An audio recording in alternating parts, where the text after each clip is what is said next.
Hi, this is Exploring with Em and Stu. And today we are at a sleepy little village called Shotesham, just 5 miles south of Norwich in Norfolk.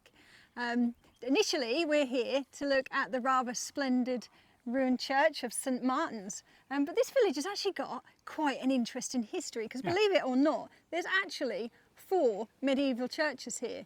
And our task today, hopefully, is to not only take you for a look around the beautiful ruins here, but also sort of unpick the history as to why such a small village ended up with 4 churches. Okay, I think what we should do is start having a look around, shall we? So we'll take you for a look at the ruin and then see if we can throw in a few more bits of history as normal. See you in a sec. So constructed during the 11th century, the church here was dedicated to the saint of St Martin. It was originally owned by the abbots of St Benet's, who was given the church by Edward the Confessor in 1050. Although before that it was very likely a small wooden church here, and although this church has always been fairly small, it was slightly extended in the 13th century. So, this is St Martin's Church. Emma's just given a fantastic introduction as per usual. I'm trying quite hard to keep the information fairly small because I've got an awful lot of stuff I could actually say about this, but this video will end up being very, very long. That's it. But this church is actually quite amazing. It's so old, and it was a little while ago, wasn't it? They put like lottery money together to actually make this safer, so people can actually come and see it. Yeah, I mean up until I think around about 2009, I think, possibly a bit earlier, this was completely unrecognisable. It was just a tower of ivy, and it was completely starting to fall down. But the local people, I believe, decided that they didn't want their lovely ruin to fall down, so they sort of got together and uncovered it a little bit. Yeah. And then a few years later, they were able to sort of raise a bit of money, some donations that I believe a lottery grant sort of came about. And they're able to sort of slightly restore it as well. And now it's turned into quite a nice place for people to visit. And as usual, Exploring with Em and Stu channel would like to say thank you to volunteers for doing this, because without volunteers, we can't come and see these places. No, definitely not. And we don't get the history. Definitely not. Lots of hard work's clearly gone into this. Exactly. But there's still some features that we can see, even though it has been clearly quite damaged over the centuries. And we're going to try and point out a few little features to you if we can. Yeah, so let's go and have a look. So just entering here into the nave from what is the north entrance, we come to the quite splendid bell tower. Now we do believe that this bell tower was added in the 13th century when they did a few other little bits and pieces to the church to improve it. And if we just bring you into here, these amazing big windows, I mean it's quite fascinating that there is actually still so much of this left of the actual bell tower. We've actually got quite a fascinating feature. Just to my right here is a rather large alcove, and we believe this is evidence of a banner staff cupboard, and it's basically where they would have kept ceremonial banners that they would have used for sort of processions and things. And you don't often see these, and if we do see them, we don't often know what they are. So it's quite fascinating that despite quite a few remains of this church which we can figure out what it is, that one is actually quite obvious. And just next to the south door here, we've actually got the remains of a holy water stoup, which is what, when the parishioners came into the church, they would have used to wash their hands and maybe mark the cross before they actually went for the communion. But these you would expect to have been situated in the porch, but this one isn't, which is very clear evidence that this porch was actually added very likely at a later date. Now, of course, today this church is quite ruinous and doesn't actually have a roof, but you can tell by the rather steep pitch against the tower there that once upon a time this actually did in fact have a thatched roof.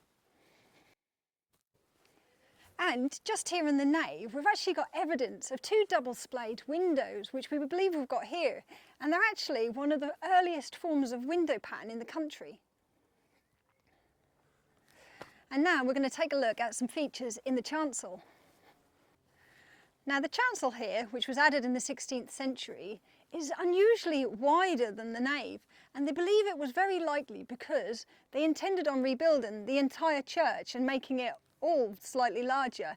But of course the disillusion ended up getting in the way, and I guess they decided not to. So just in the far wall of the chancel, we've actually got evidence of an armoury, which we believe was a small cupboard where items used in the service would have been kept, like linens, books, cloths, things like that. And this small little alcove here was actually called a piscina, and it was a small basin where the priest would have carried out ritual washing of his hands in the chalice before he actually carried out the mass. Now, of course, with this church being owned by the monasteries, it was in fact partially destroyed during the dissolution, or so they say. But that didn't actually stop parishioners from still attending, because they say in 1603 there's actually 70 people who were still coming to this ruinous church to take their communion. But sadly, by the 1800s, it was described as being ruinous and abandoned.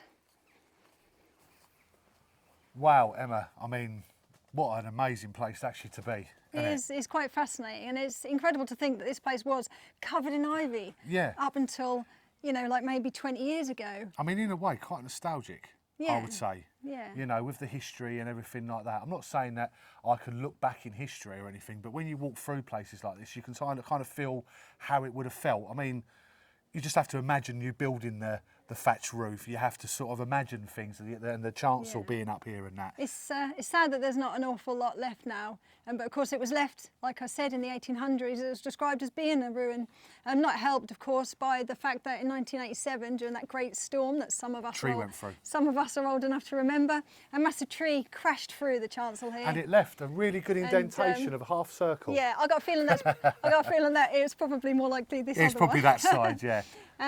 But yeah, they've done quite a nice job. You might be wondering actually why it seems to have turf on the top of it. They actually put that there only just a few years ago. It's actually to stop water penetrating into sort of the brickwork and the mortar, and the frost basically getting to it. So it's actually there to preserve it. It's a bit unusual. It looks a little bit like there's a dead caterpillar sitting on the top of it. But this isn't the only church in the village. So this is the more substantial church in the village that's ruined. This is the one we came to look for. Obviously, St Mary's, which is the one opposite, is a fully working church still.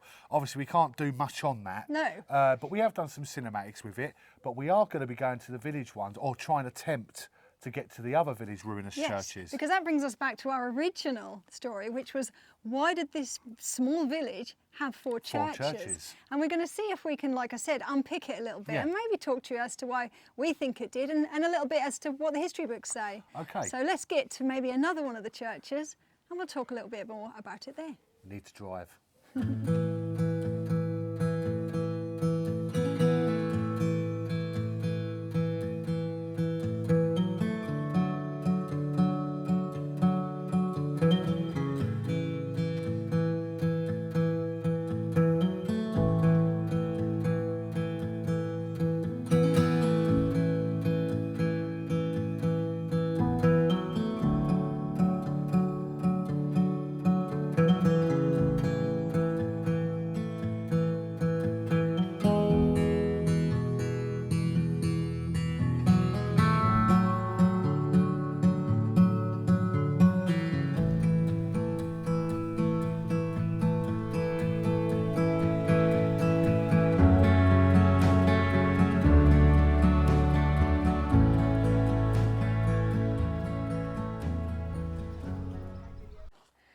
So literally just over the road from St Martin's there behind us, we've actually got the Church of St Mary's, and these two churches were actually in two completely different parishes when they were built, with two completely separate congregations.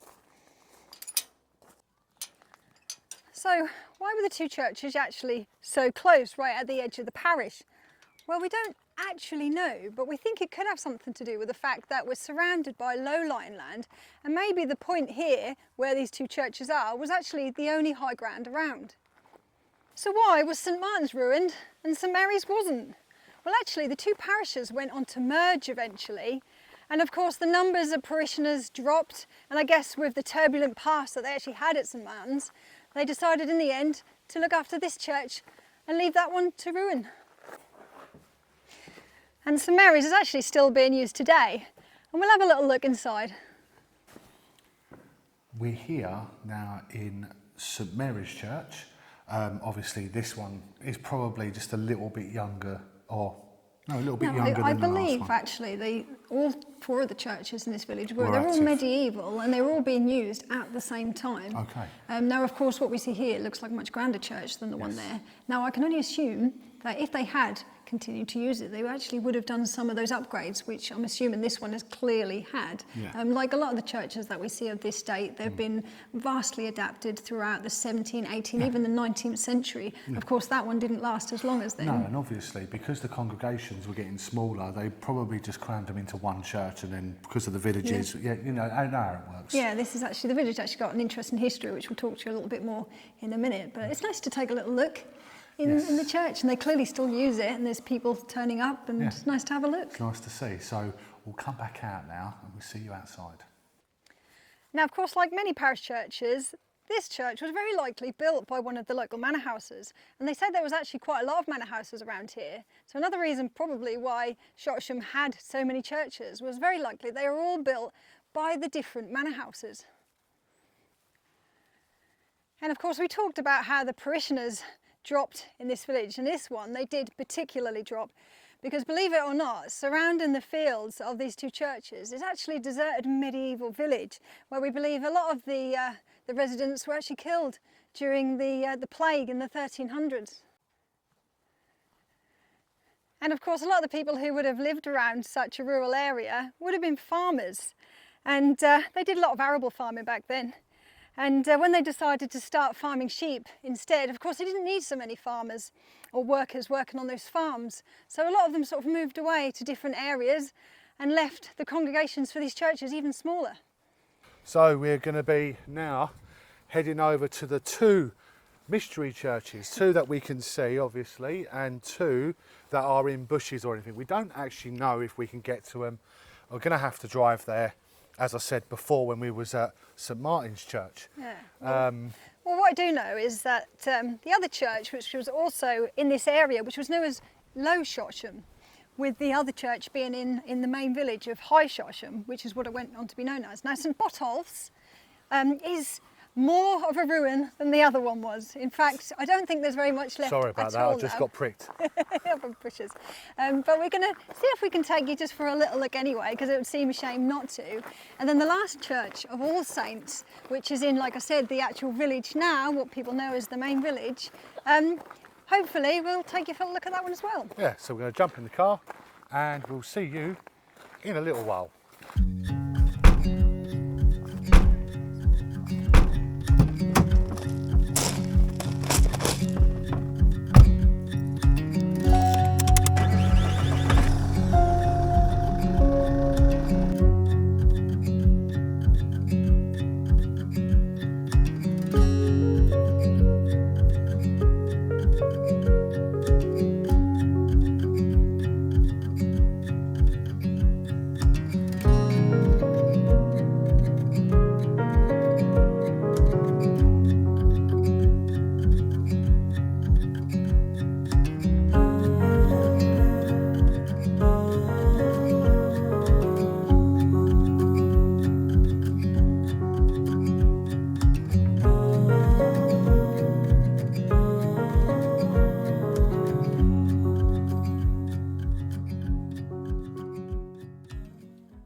So here we are at supposedly the remains of St Botolph's Church. I'm not too sure what to expect, but we're going to get in there and have a look.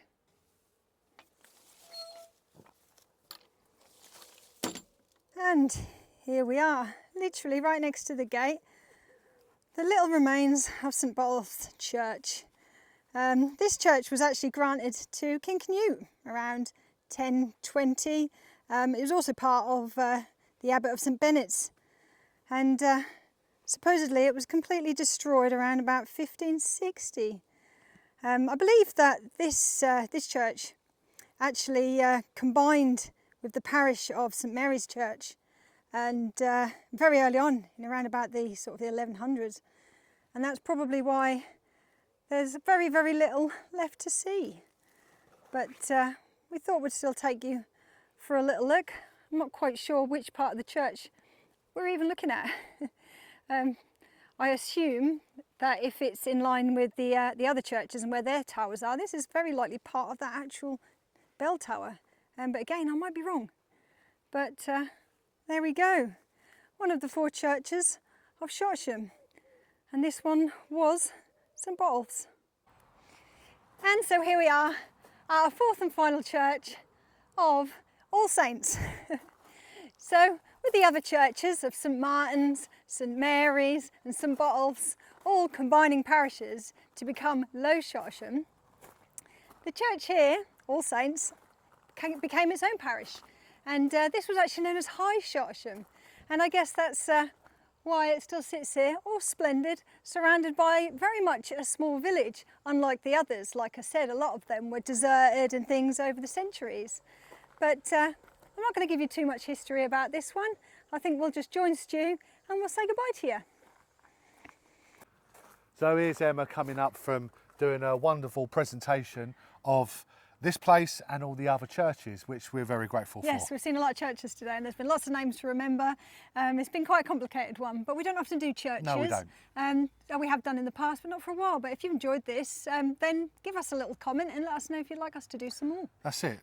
Of course, what I didn't mention, of course, is that the village of Shotesham, that had 4 churches, combined in, I think, about 1731, those parishes, and became just one parish, hence the reason that it had 4 churches. That's it. So from the title, why did it have it? Emma's explained everything. That's the reason why. I hope that I explained it well. I tried my best. That's it. So we are going to finish this video here, but if you have liked the video, please like and subscribe. It's been helping us to build and build and build recently, hasn't it? Absolutely. And if you'd like to join our rather growing community of Patreons to see little videos of Stu doing stupid stuff, which they got treated to this week, then have a look at the description and maybe check that out. That'd be really, really appreciated. And the next couple of weeks there are going to be new changes to the channel where we'll be introducing members only. Yeah, That's hopefully we'll sign up to the YouTube members soon and share very similar stuff to what the Patreons That's get. it. So, but as from Exploring with Emma Stu, in Shotesham here in Norfolk, thanks for watching as we'll always. see you again. Bye-bye. Bye-bye.